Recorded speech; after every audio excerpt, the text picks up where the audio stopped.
Olá pessoal, como vai? Tudo bem?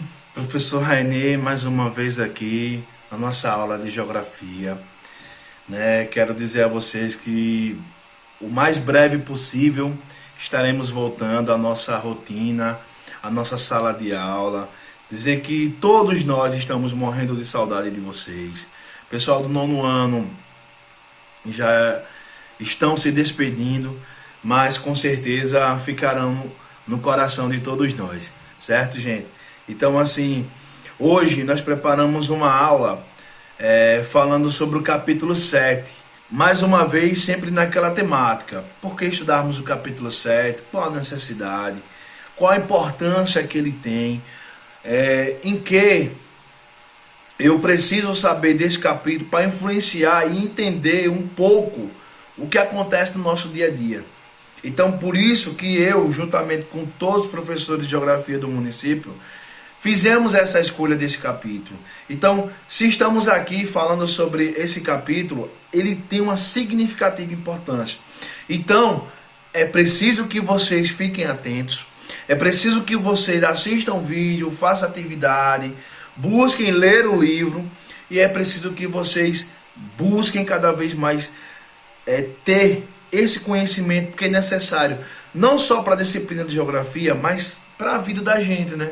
Para a gente tentar entender um pouco o que está acontecendo atualmente no mundo. Então, aqui na página 104, nós escolhemos falar sobre a União Europeia, né? A União Europeia fica lá na Europa. Em que vai influenciar? A União Europeia é o maior bloco econômico do mundo. Nós já falamos um pouco sobre o que é bloco econômico no capítulo anterior. A União Europeia detém hoje a moeda mais valorizada do mundo, que é o euro. Se ouve falar bastante, né? Hoje o euro ele custa mais de R$6. Na última aula nós falamos sobre o dólar, que custa pouco mais de R$5. O euro é bem mais valorizado. Então é importante sim estudarmos sobre o euro, estudarmos sobre a União Europeia, porque ela influencia diretamente na economia do Brasil. É por isso que estamos aqui. Então vamos lá, gente. Capítulo 7, página 104. Falar sobre a União Europeia. A União Europeia, UE, é um bloco formado por 28 países integrados economicamente, com atuação conjunta em diversas ações políticas e livre circulação de mercadorias e pessoas. Então, quando a gente fala sobre a União Europeia, a gente está falando diretamente sobre a Europa. A Europa é bem pequena, é um menor continente, né? A Europa, se a gente for observar só a Europa sem a Rússia, é mais ou menos do tamanho do estado da Bahia. Fácil se reorganizar economicamente, é pequeno. Ah, mas nós moramos num estado pequeno. Por que Sergipe não é assim? Porque Sergipe não tem essa política organizada de mercado. Eles se uniram para ficar mais forte. É isso que deve acontecer no Brasil atualmente. Essa briga entre presidente e governadores só prejudica, minha gente. Deveriam todos estarem unidos para combater o coronavírus. Pelo contrário, é um brigando com o outro, é um jogando a culpa para o outro. Ah, se eu fizer, você faz. Ah, eu já fiz. Não. Pessoas estão morrendo. A gente pode pegar um exemplo na União Europeia, que 28 países se unem para salvar economicamente todo o continente. Não adianta eu fazer a minha parte e o meu vizinho não fazer. Então, por isso que eles se reuniram, eles se juntaram para criar um bloco econômico bastante forte. Esse bloco representa uma poderosa força econômica e política no cenário mundial. Então, eles pensaram de que maneira? Para eu poder enfrentar os Estados Unidos, sozinho eu não vou conseguir. Então é preciso juntar forças, unir com países aliados, países próximos, para poder enfrentar os Estados Unidos de igual para igual. E aí eles formaram a União Europeia. Nessa parte aqui nós vamos falar sobre a origem da União Europeia. Como surgiu, para qual finalidade. Então vamos lá. A necessidade de estabilização política e econômica de uma Europa instável e debilitada após a Segunda Guerra Mundial. Foi o fator determinante da construção histórica da União Europeia. Nas aulas de história, vocês já devem ter percebido que depois da Segunda Guerra Mundial, a Europa ficou praticamente arrasada. Várias vidas foram perdidas, a economia para se reconstruir não seria fácil, as ruas, os monumentos, as cidades em si para se reconstruir sozinha unicamente não seria fácil, principalmente para os países derrotados como a Alemanha. Então o que eles pensaram? Não, vamos nos unir, vamos ajudar o outro, vamos pegar o que um tem de melhor e juntar com o que o outro tem de melhor. E aí por isso que eles criaram a União Europeia. Com a necessidade, vá lá e faça. O Brasil deveria fazer isso. Estamos passando por uma grave crise de saúde e econômica. Pessoas estão já passando necessidade, passando fome. Pessoas estão necessitando de saúde, de hospital. Viu a necessidade, vá lá e faça. Só que a política do Brasil não é dessa forma. Infelizmente, ao invés de, eu vou ajudar tal estado, mas aí fica, tal estado pertence a tal partido. Nada a ver. Está salvando são as pessoas que estão morrendo. Não está salvando governador A, partido A ou político B. Quem está precisando nesse momento são as pessoas, não é o governador. Aí a Europa pegou essa parte, por isso a necessidade de estudarmos geografia, estudarmos história, pegarmos exemplos lá atrás e trazer para uma nossa realidade. Você já imaginou se hoje todos os políticos se tivessem unidos, tivessem reunidos com o objetivo de combater o coronavírus, talvez já teríamos nos livrado. Você sabe onde começou o coronavírus? Em Wuhan, na China. Você sabe quantas pessoas morreram de um ano para cá em Wuhan? Nenhuma. Como isso aconteceu? Políticas públicas, união, junção, vamos resolver. Você sabe quantas pessoas morreram só aqui no nosso estado vizinho da Bahia? Em 4 dias, 431 pessoas. Professor, o que é que tem a ver coronavírus com o nosso assunto? Tudo a ver, sabe por quê? Porque a União Europeia se uniu, se juntou para combater a pobreza e reerguer. Que no Brasil, infelizmente, é diferente. É um brigando com o outro e um tentando jogar a culpa para o outro. Difícil. Quem está agradecendo tudo isso é o coronavírus. Infelizmente, se espalha cada vez mais e mata cada vez mais inocentes.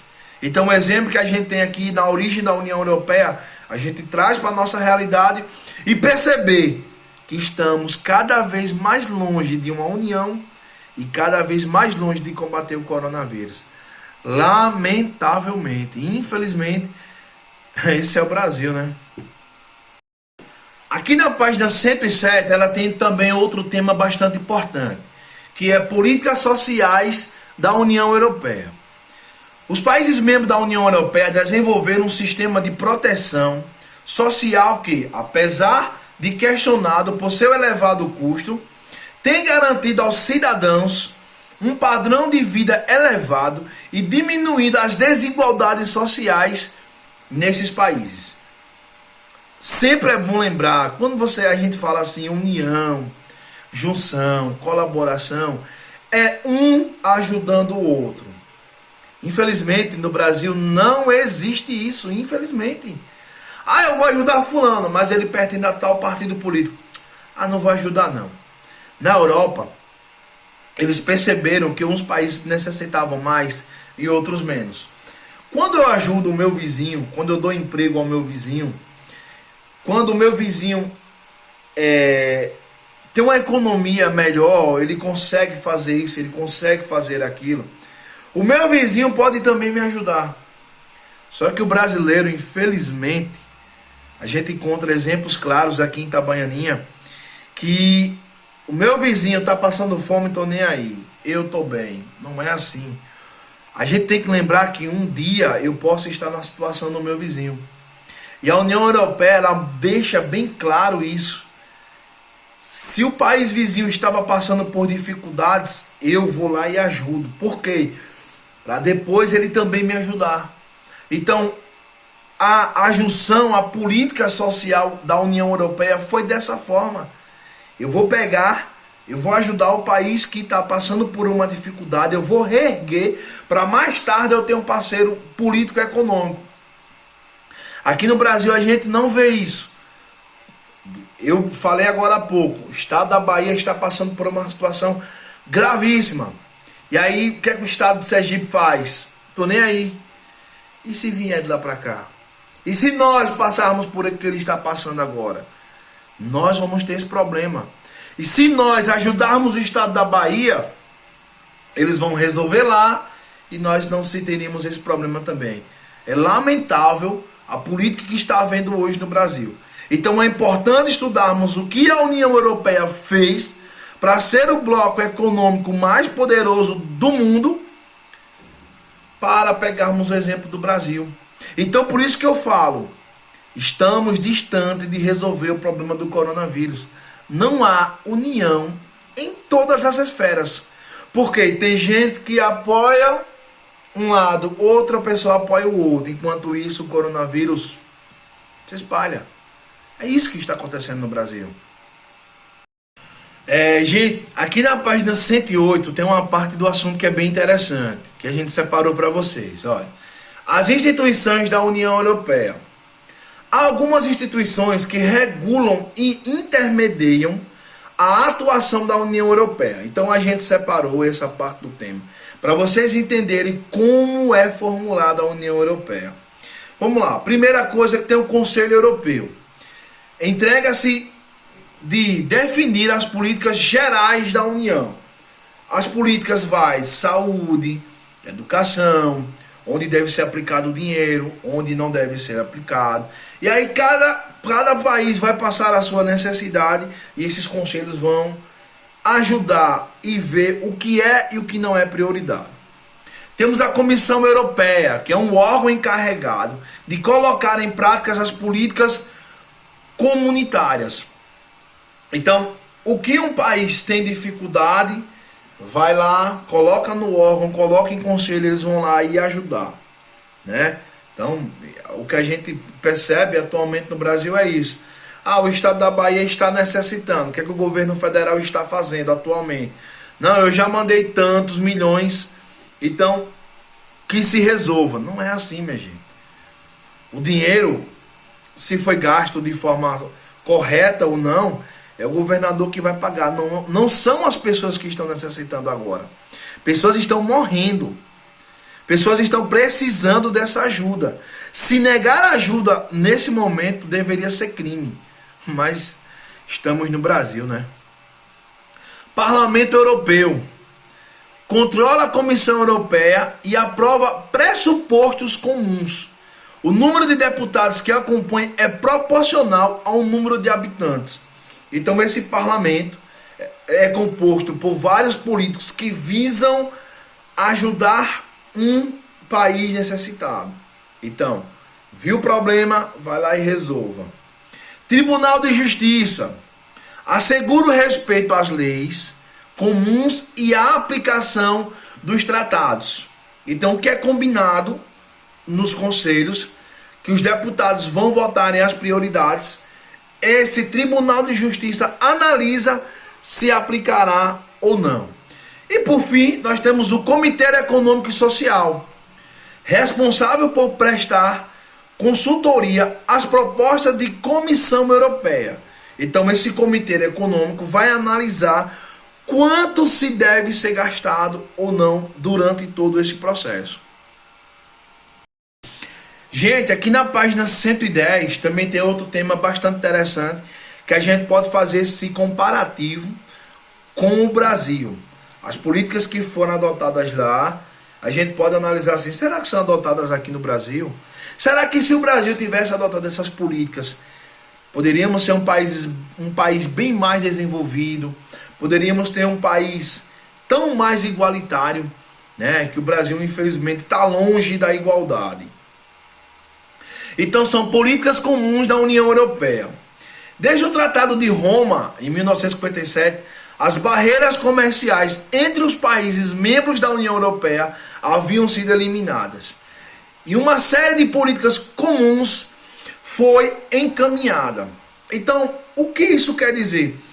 Cada país hoje regula suas leis, regula suas barreiras econômicas, regula o seu modo até de viver. Com a União Europeia, o livre acesso entre um país e o outro ficou bem melhor, bem mais acessível.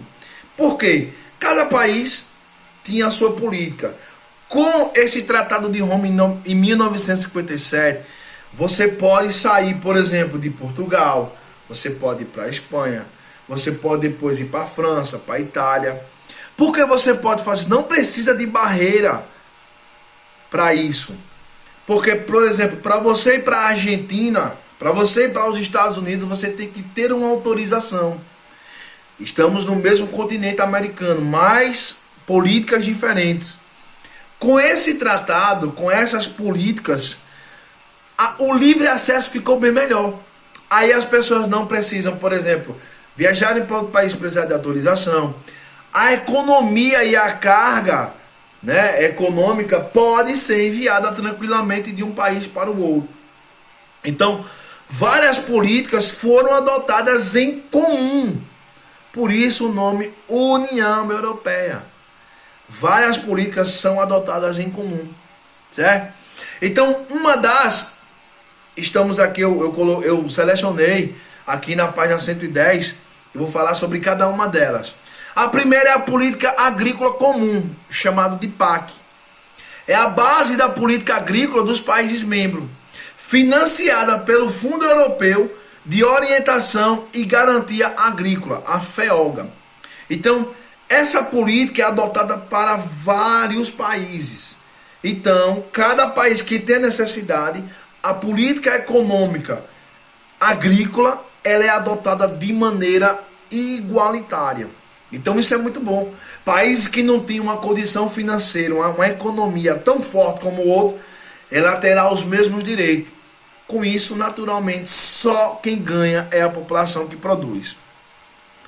Outra é a política pesqueira, né? Compreende acordos para explorar as fronteiras marítimas e incentivos à modernização tanto da frota pesqueira como da indústria de navegação. Então esse também foi importante, que mesmo dentro do oceano existem os limites, chamados limites alfandegários marítimos, porque você não pode passar esse limite para o outro país. Mas quando essa política foi adotada, cada país vai ter a sua liberdade, você pode transitar de um país para o outro, lembrando, respeitando o limite e a política pesqueira. E o investimento também de um país para o outro pode haver tranquilamente. Se um país não tem condição, o outro vai lá e ajuda. Temos também a política regional, voltada a reduzir as diferenças de desenvolvimento econômico entre os países e entre as regiões de alguns deles. Então, se um país desenvolve demais, o outro vai lá e ajuda. Já imaginou se isso acontecesse aqui no Brasil? Seria perfeito. Nós moramos na região mais pobre do Brasil. Ah, mas o restante é pobre. Não. Se você pega o sul e o sudeste, é riquíssimo. Já imaginou se essa política fosse adotada aqui no Brasil? As regiões e os estados de lá iriam ajudar o Nordeste. Mas, infelizmente, não tem essa política preocupada, essa política com o outro que deveria haver. E, infelizmente, no Brasil há esse distanciamento econômico que vai causar também um distanciamento social, faz com que um estado seja muito rico e outros estados sejam muito pobres. Infelizmente, é isso que acontece aqui no Brasil. Política de transporte. Por essa política, a UE tem favorecido a ampliação e a modernização das principais vias de acesso entre países do continente europeu. Então eles criaram vias que interligam um país ao outro. Naturalmente vai ajudar. Você vai pegar rodovias boas. Você pode ir tranquilamente de um país para o outro em ótimas rodovias, porque elas estão ligadas. Aí você traz a realidade aqui para Itabaianinha. Vá para Tobias para você ver como é que tá a estrada. Aí qual comerciante vai colocar uma mercadoria sair de Tobias para vender aqui em Itabaianinha? Ele vai pensar 1 milhão de vezes em não ir. Em não ir. Porque a estrada não oferece uma boa logística de você sair de lá e vir até aqui. Outro grande problema é o aumento dos combustíveis. Por quê? Porque se está mais caro, o lucro que ele iria ter, ele não terá mais devido ao aumento do combustível. Já imaginou? Se tivéssemos rodovias melhores, se tivéssemos uma gasolina bem mais barata, as pessoas sairiam mais, venderiam mais, ganhariam mais. E esse mais e mais e mais, quem ganha é a economia. E quem ganha mais, naturalmente também gasta mais. Só que infelizmente o brasileiro não pensa unido, pensa separado. E aí vivemos essa crise econômica que infelizmente tão cedo não vai passar. Porque o brasileiro pensa mais em si do que no outro. Dentre esses temas também, nós temos a política industrial. Implica o incentivo à modernização das empresas e dos setores industriais em crise na UE. Então, se em determinado país uma empresa necessita de capitais, a União Europeia, em comum acordo, vai lá e ajuda economicamente. Seria tão bom se fosse aqui no Brasil, né? Nós teríamos agora, por exemplo, o fechamento de várias indústrias de grande porte aqui no Brasil. Se tivéssemos essa política econômica, naturalmente todos esses empregos não seriam terminados.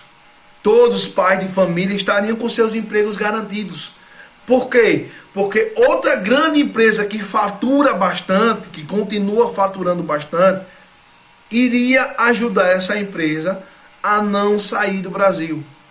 E aí teríamos uma ajuda financeira muito boa.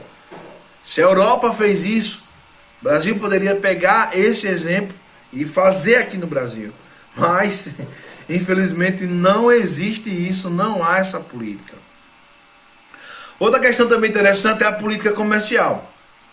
Por essa política, os produtos comercializados nos países membros são taxados com um mesmo imposto, que é o IVA. Veja a diferença, olha. No Brasil, lá na Europa, eles taxaram um imposto para todos os países membros. Aqui no Brasil, são 26 estados e o Distrito Federal. Cada estado tem um imposto diferente. Veja como existe a diferença de um estado para o outro. Veja por que no Brasil existe essa disparidade econômica de um estado para o outro. Se tivéssemos o mesmo imposto, a mesma política econômica adotada em um estado e outro, viveríamos num país melhor. Mas por que não se fazem isso? Interesses financeiros diferentes. É cada um por si. Eu não vou ajudar o outro porque o outro pode me derrubar. Não, minha gente. Ajude o outro que um dia, se você precisar do outro, ele vai também poder lhe ajudar. Mas a econômica, a política econômica no Brasil é totalmente diferente. Ela não pensa igual. Por fim, nós temos a política ambiental. Visa criar uma legislação ambiental única dos países membros. Então, quando a gente fala em união, é único. É a mesma política econômica, ambiental, industrial, pesqueira, marítima. É a mesma política. No Brasil, cada estado tem políticas diferentes. Por isso que cada estado tem uma diferença econômica do outro. Porque a igualdade dentre esses estados está bem distante. E para chegarmos a uma igualdade, também está bem distante. Pessoal, aqui na página 112 tem um tema bastante interessante que é bom a gente trazer também para a nossa realidade. A crise na Europa, a crise na União Europeia. Na segunda década do século XXI, uma série de problemas socioeconômicos ainda atingia alguns países europeus, em especial da União Europeia. A crise financeira de 2008, o endividamento de muitas economias da UE e a discrepância entre os graus de desenvolvimento econômico e humano dos países da zona do euro haviam deixado estados à beira da falência. Então, por mais que eles tiveram políticas econômicas, por mais que eles tiveram planos, por mais que eles tiveram que adotar sistemas diferentes dos internos, a partir do momento que se encadeou a União Europeia, mas alguns países ainda não conseguiam se superar economicamente. E aí a importância de um ajudar o outro. Veio a crise, eles fizeram o que? Se uniram cada vez mais, buscaram cada vez mais um ajudar o outro. É por isso que até hoje alguns países já se reergueram e outros países ainda estão quase se reerguendo. E aí quando a gente traz essa situação aqui para o Brasil, a gente pega mais uma vez a crise econômica e a crise de saúde humanitária. Viu o problema? Vá lá e ajude. Não espere mais pessoas morrerem para poder ajudar. Ah, mas eu mandei dinheiro para tal estado. Mas as pessoas ainda passam necessidade. Então, se há necessidade, governo federal, desde prefeitos e governadores, vá lá e ajude. Não espere mais pessoas morrerem. Faça como a Europa. Crie a união. Não, somos unidos. Vamos combater o coronavírus. Ponto. Vá lá e ajude. E aí, lembro mais uma vez de toda a importância de estudarmos geografia e entendermos o que está acontecendo no Brasil, poderia ser resolvido. Esse entendimento que a gente tem com a geografia, com a história, a gente vê o que está acontecendo no Brasil e consegue entender que tudo que estamos passando é devido a não ter uma organização, a não ter um plano, a não ter um planejamento, por não ter uma união. Veja que palavra linda, né? União. E aí, milhares de pessoas pagam pela vida por não haver essa união. Lamentável. Pessoal, aqui na página 113, ela tem um tema bastante comum, digamos assim, aqui na nossa região, que fala sobre o desemprego na União Soviética. Mesmo um país rico, mesmo um país bastante desenvolvido, organizado, ele também tem seus problemas. Mas, diferentemente daqui, lá eles buscam a solução. Aqui, infelizmente, buscam piorar. Vamos lá. Na média, o conjunto de países da União Europeia apresenta altos indicadores socioeconômicos. Mas isso não garante que haja equilíbrio entre os integrantes do bloco. Então, alguns países conseguem lidar e têm uma economia bem melhor. E outros países, infelizmente, têm uma economia mais, digamos assim, com dificuldades. E isso faz com que uns tenham desemprego e outros não tenham. Logo mais abaixo, ele fala sobre o risco de pobreza. Em 2015, 27,7% da população da União Europeia se encontrava em risco de pobreza ou de exclusão social. Então, por mais que seja um continente rico, por mais que seja um continente bastante desenvolvido, naturalmente que tem as suas dificuldades. Aí você imagine o Brasil, que não tem nada disso, que não tem organização, que não tem nenhum norte, na verdade, enfrenta naturalmente muito mais problema. Então, o Brasil tem essa dificuldade. A Europa passa por isso, mas como eu falei, Lá eles buscam a solução. Aqui buscam amenizar, mas depois, infelizmente, a situação volta à realidade e piora muitas vezes. Pessoal, mais uma aula finalizada, né? Espero que tenham gostado. Dei o meu máximo, né? Busquei fazer uma aula bem diferente. Mais uma vez, agradecer a secretaria, agradecer a meus colegas professores de geografia, dizer que estamos todos morrendo de saudade e não vemos a hora de voltarmos. Tem aí uma atividade para vocês, né? Aqui do lado tem uma atividade. Façam, respondam, estudem, continuem se protegendo, continuem usando máscara. Não dê ouvidos a quem não tem conhecimento. Ouçam quem estuda, quem lê, quem procura se informar, para depois não estar pagando pelo erro e pelo pecado dos outros. Certo, gente? Mais uma vez, muito obrigado a todos e fiquem com Deus. Até a próxima.